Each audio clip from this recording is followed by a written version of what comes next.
അസ്സലാമു അലൈക്കും വറഹ്മത്തുള്ളാഹി വബറകാതുഹു. ചെറിയ പെരുന്നാൾ നിസ്കാരത്തിനെ പറ്റി ചെറിയ രൂപത്തിൽ വിവരിക്കാം.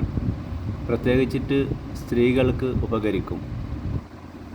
സ്ത്രീകൾ വീട്ടിൽ ഇമാം ജമാഅത്തായിട്ടോ അല്ലെങ്കിൽ ഒറ്റക്കോ നിസ്കരിക്കുമ്പോൾ ഇത് പ്രത്യേകം ശ്രദ്ധിച്ച് കേൾക്കാം. സാധാരണ സുന്നത്ത് നിസ്കാരം പോലെ തന്നെയാണ് പെരുന്നാൾ നിസ്കാരം. ഇതിൽ ഒരു നിയ്യത്തിൻ്റെ ഒരു വ്യത്യാസവും, പിന്നെ ഒന്നാമത്തെ റക്അത്തിൽ 7 തക്ബീറുകളുണ്ട്, അതുപോലെ തന്നെ രണ്ടാമത്തെ റക്അത്തിൽ 5 തക്ബീറുണ്ട്. ഇവിടെ ചെറിയ പെരുന്നാൾ സുന്നത്ത് നിസ്കാരം 2 റക്അത്തായി അല്ലാഹു തആലയ്ക്ക് വേണ്ടി ഞാൻ നിസ്കരിക്കുന്നു എന്ന് നിയത്ത് കരുതി കൈകെട്ടിട്ട് വജ്ജഹ് തോതിട്ട് പിന്നെയാണ് നാം തക്ബീർ തുടങ്ങേണ്ടത്. അല്ലാഹു അക്ബർ എന്നിട്ട് ആ സിക്ർ പറയാം. സുബ്ഹാനല്ലാഹി വൽഹംദുലില്ലാഹി വലാ ഇലാഹ ഇല്ലല്ലാഹു അല്ലാഹു അക്ബർ. ഇങ്ങനെ 7 തക്ബീർ കഴിഞ്ഞിട്ട് 7ാമത്തെ തക്ബീറിൻ്റെ ശേഷം സിക്ർ പറയാനില്ല.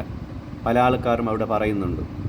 7ാമത്തെ തക്ബീറിന് ശേഷം ഔദ് കൂട്ടിയിട്ട് പിന്നെ ഫാത്തിഹ ഓത, സബ്ബിഹിസ്മ റബ്ബിക്കൽ അഅ്ല എന്നുള്ള സൂറത്ത് ഓത, പിന്നെ റുക്കുവും ഇഅ്തിദാലും 2 സുജൂദും കഴിഞ്ഞിട്ട് 2ാമത്തെ റക്അത്തിലേക്ക് എഴുന്നേറ്റ് നിന്നിട്ട് അവിടെയും സിക്ർ പറയാനില്ല. അവിടെ ഇങ്ങനെ മിണ്ടാതിരിക്കുക, ആ കൈ കെട്ടിയിട്ട്. എന്നിട്ട് തക്ബീർ തുടങ്ങാം. 5 തക്ബീറിൻ്റെ ആ തക്ബീർ തുടങ്ങാം. അല്ലാഹു അക്ബർ.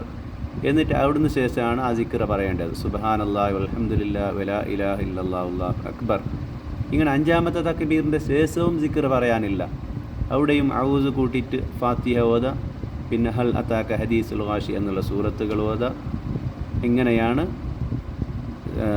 പെരുന്നാൾ നിസ്കാരം നിസ്കരിക്കേണ്ടത്.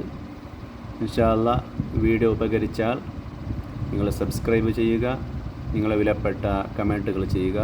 അള്ളാഹു അനുഗ്രഹിക്കട്ടെ. അസ്സലാമു അലൈക്കും വറഹ്മത്തുള്ളാഹി വബറകാതുഹു.